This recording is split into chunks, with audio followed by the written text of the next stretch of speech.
Assalamualaikum warahmatullahi wabarakatuh. Semangat pagi.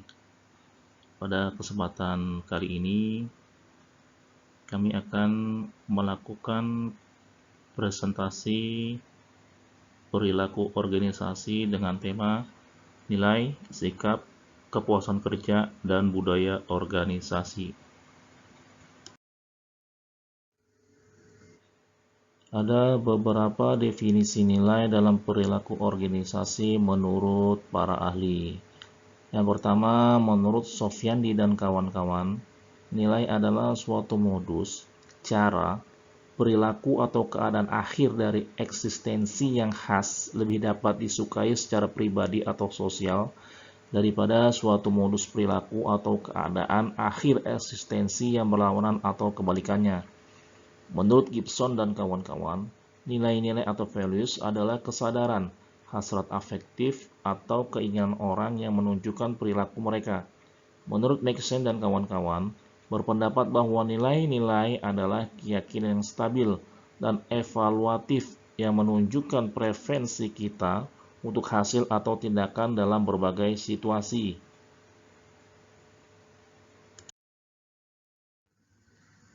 Tipe nilai. Ada beberapa pendekatan dalam melakukan klasifikasi tipe nilai. Di antaranya adalah yang pertama, terminal dan instrumental values.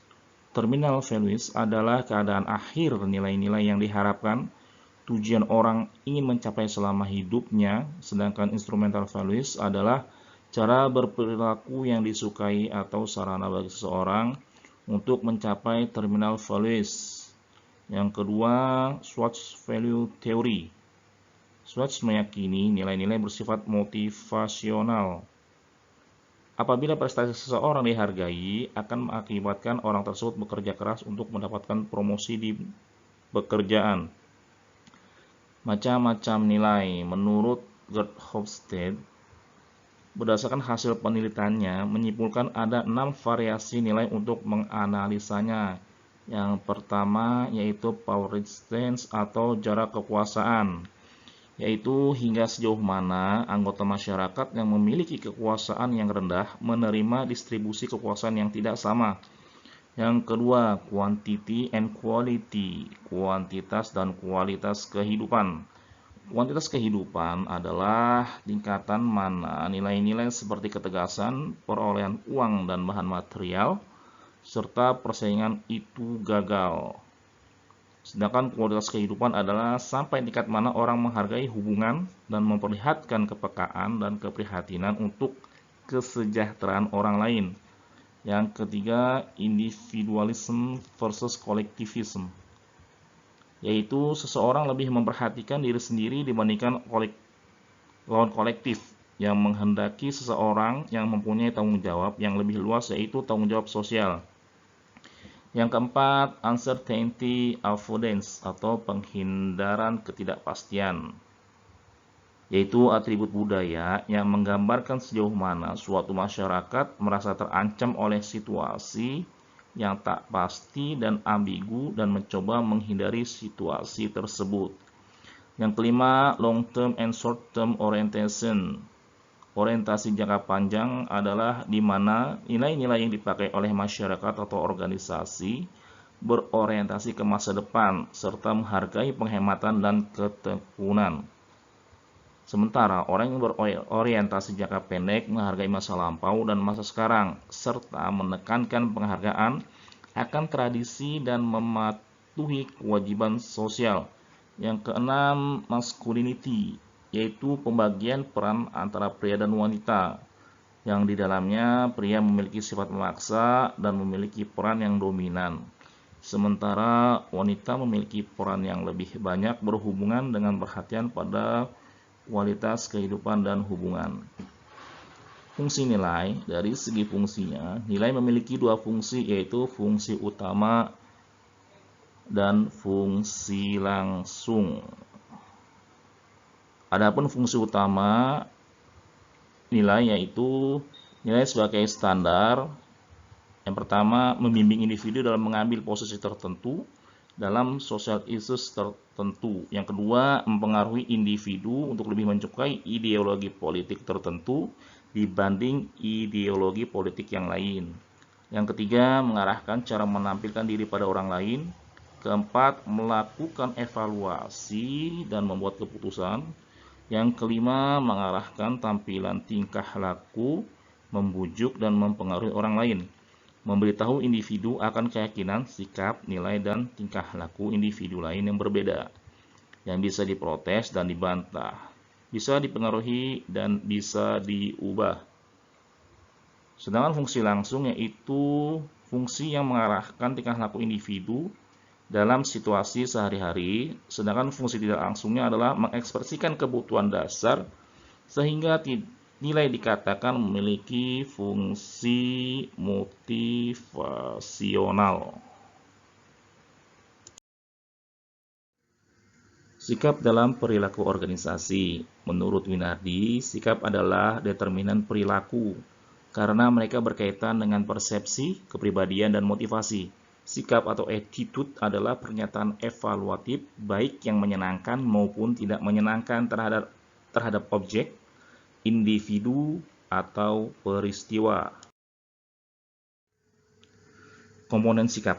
Perbedaan antara sikap dan nilai-nilai diperjelas dengan mempertimbangkan adanya 3 komponen sikap, yaitu afektif, kognitif, dan behavioral. Afektif komponen merupakan perasaan atau emosi yang dimiliki seseorang tentang objek atau situasi tertentu. Kognitif komponen merupakan keyakinan atau gagasan yang dimiliki orang tentang objek atau situasi. Sedangkan behavioral komponen menunjukkan bagaimana bermaksud atau mengharapkan bertindak terhadap seseorang atau sesuatu. Sedangkan komponen sikap menurut Maxent dan von Glinow terdiri dari belief, feeling, dan behavioral intention. Belief merupakan persepsi yang ditimbulkan tentang objek sikap yang kita yakin benar. Feeling atau perasaan mencerminkan evaluasi positif atau negatif dari sikap objek. Sebagai contoh, orang berpikir bahwa merger adalah baik, sedangkan lainnya berpikir bahwa merger itu buruk. Suka atau tidak suka, kita terhadap merger merupakan penilaian perasaan. Behavioral intention merupakan motivasi untuk terikat dalam perilaku tertentu menurut objek sikap. Ada beberapa definisi mengenai kepuasan kerja.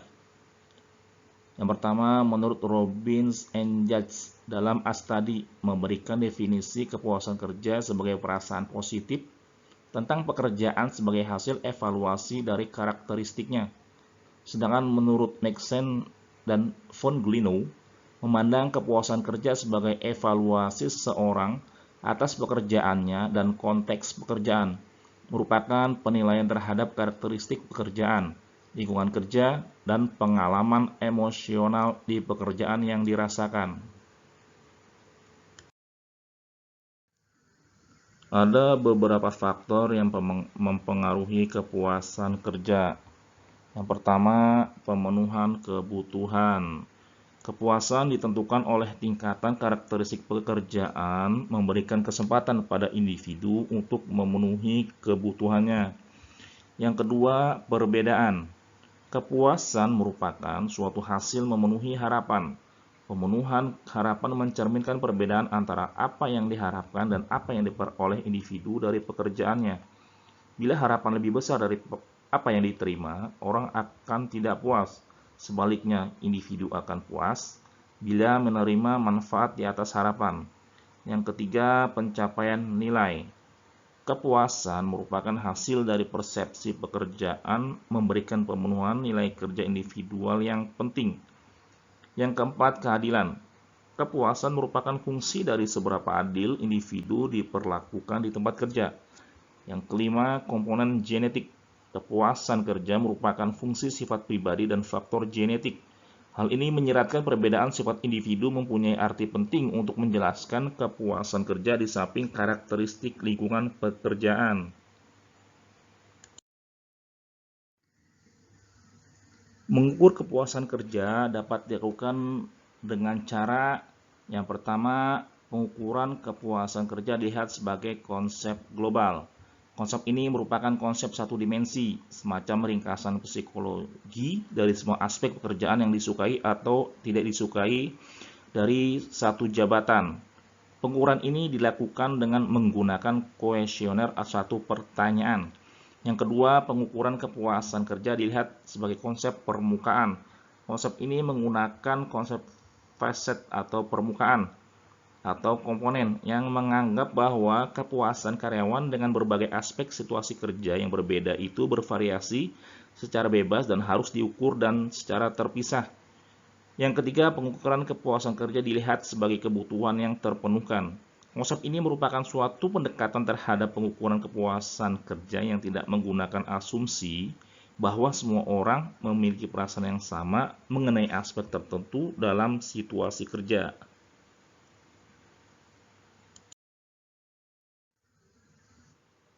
Macam-macam dampak dari kepuasan kerja. Yang pertama, dampak kepuasan dan ketidakpuasan kerja.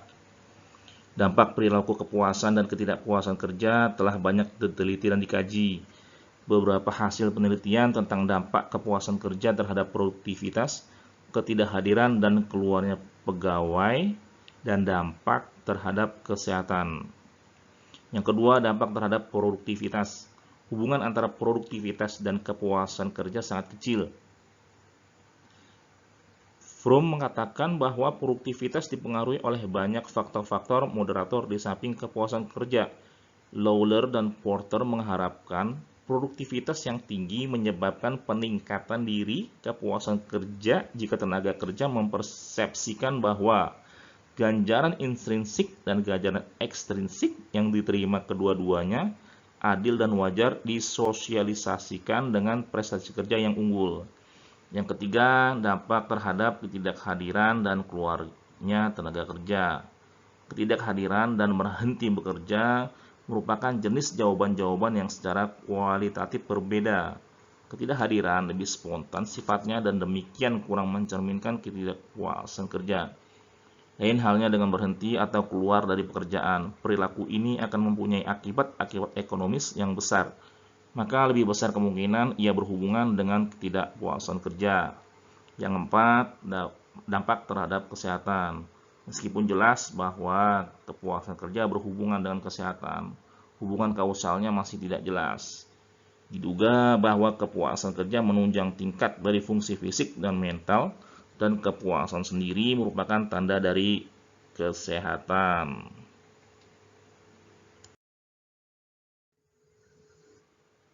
Etika dalam kepuasan kerja. Kepuasan kerja adalah lebih dari sekedar memperbaiki perilaku kerja dan kepuasan pelanggan. Kepuasan kerja juga merupakan masalah etika yang mempengaruhi reputasi organisasi dalam komunitas. Orang menggunakan sebagian besar waktunya untuk bekerja dalam organisasi dan banyak masyarakat sekarang banyak mengharapkan perusahaan menyediakan lingkungan kerja yang aman dan menyenangkan. Di beberapa negara, dengan ketat memonitor peringkat perusahaan terbaik sebagai tempat bekerja. Ini merupakan indikasi bahwa kepuasan pekerja adalah nilai kebaikan yang dipertimbangkan sebagai kemauan baik pada karyawan. Kebaikan ini menjadi nyata ketika organisasi mempunyai kepuasan kerja rendah. Perusahaan berusaha menyembunyikan fakta ini, dan ketika masalah etika menjadi publik, pemimpin korporasi biasanya cepat memperbaiki situasi.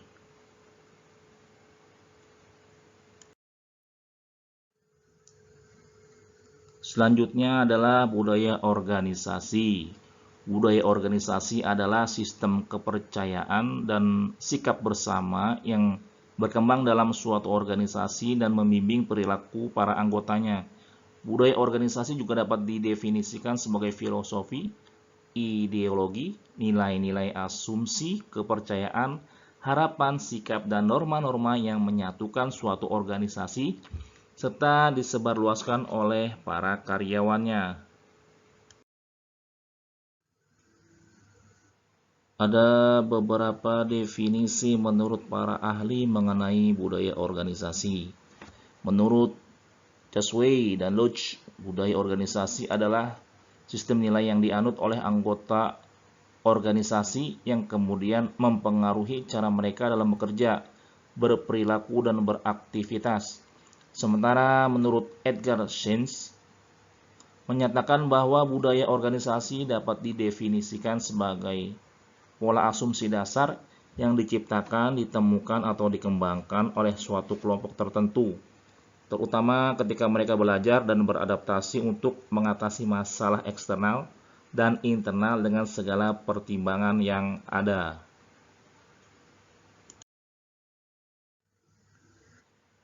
Ada dua jenis budaya organisasi.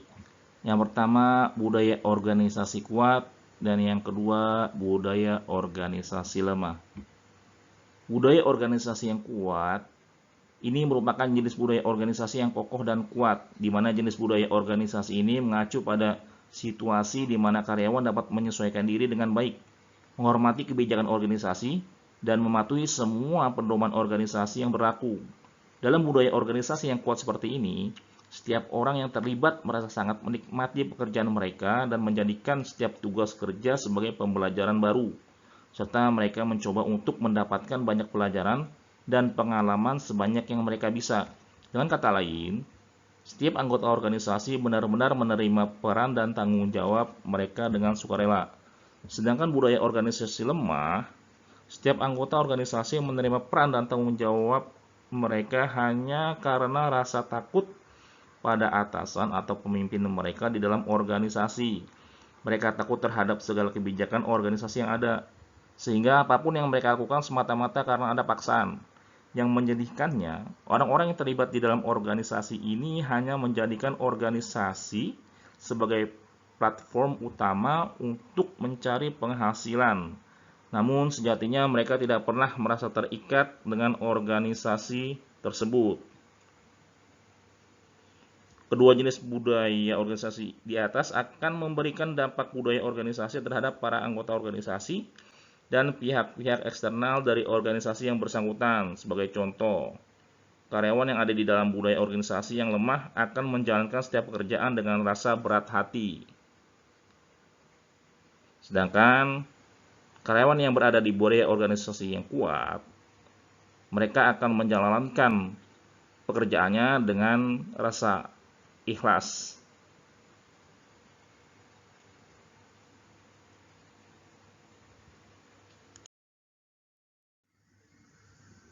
Ada beberapa karakteristik budaya organisasi. Yang pertama, fokus pada anggota organisasi. Karakteristik budaya organisasi adalah organisasi memberikan fokus terbesarnya pada anggota organisasi, di mana karyawan atau anggota adalah aset terbesar bagi setiap organisasi. Oleh karena itu, setiap organisasi tidak boleh melewatkan karakteristik budaya organisasi yang satu ini. Yang berikutnya, sistem penghargaan kinerja.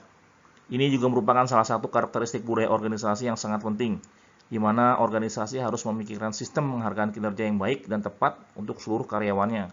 Sistem penghargaan kinerja yang baik dan jelas akan membuat karyawan semakin termotivasi dalam bekerja.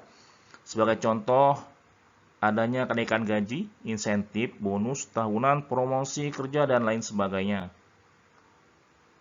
Yang berikutnya lebih berorientasi pada hasil. Karakteristik budaya organisasi yang ini melihat sejauh mana pihak manajemen fokus pada hasil atau pencapaian target yang diberikan karyawan. Yang berikutnya adanya toleransi resiko. Karakteristik ini adalah adanya toleransi resiko. Dalam hal ini, seluruh anggota didorong untuk menjadi karyawan yang inovatif, agresif, dan berani dalam mengambil resiko. Selanjutnya, adanya toleransi konflik. Konflik antar kolega dan divisi kerja memang kerap terjadi pada banyak organisasi. Namun, organisasi dengan karakteristik budaya organisasi yang kuat akan mampu menyelesaikan permasalahan atau konflik internal dengan sangat baik. Mengapa demikian? Karena mereka memiliki toleransi konflik yang sangat tinggi. Selanjutnya, pola komunikasi yang tertata dengan baik. Komunikasi memang sangat diperlukan dalam budaya apapun, terutama dalam budaya organisasi. Komunikasi menjadi salah satu karakteristik budaya organisasi yang sangat penting. Logikanya, pola komunikasi yang tertata dengan baik akan menciptakan keharmonisan, transparansi, dan meminimalisir kesalahpahaman yang ada dalam organisasi tersebut. Adanya dukungan dari manajemen. Karakteristik budaya organisasi ini di mana orang-orang terlibat di dalam manajemen dapat memberikan komunikasi yang jelas, bantuan atau support, sikap yang ramah, motivasi, serta bimbingan kepada seluruh anggota organisasi mereka. Berikutnya ada rasa identitas bersama. Pada karakteristik budaya organisasi ini, para anggota akan merasa memiliki identitas bersama yang membuat mereka bangga telah menjadi bagian dari organisasi tersebut. Berikutnya, struktur yang jelas. Organisasi bukan hanya perlu menciptakan tujuan dan harapan kinerja karyawan yang jelas, namun juga memiliki struktur jelas yang terdiri dari orang-orang yang bertugas untuk melakukan pengawasan dan mengendalikan perilaku karyawan. Yang terakhir, setiap anggota memiliki otonomi dalam organisasi. Mereka merasa bebas dalam bekerja dan memiliki banyak peluang untuk menjalankan inisiatif dalam organisasi. Nah, setiap anggota dalam organisasi memiliki tingkat tanggung jawab yang tinggi. Demikianlah pemaparan presentasi perilaku organisasi yang dapat kami sampaikan. Kurang lebihnya kami mohon maaf. Jazakallahu khairan katsiran.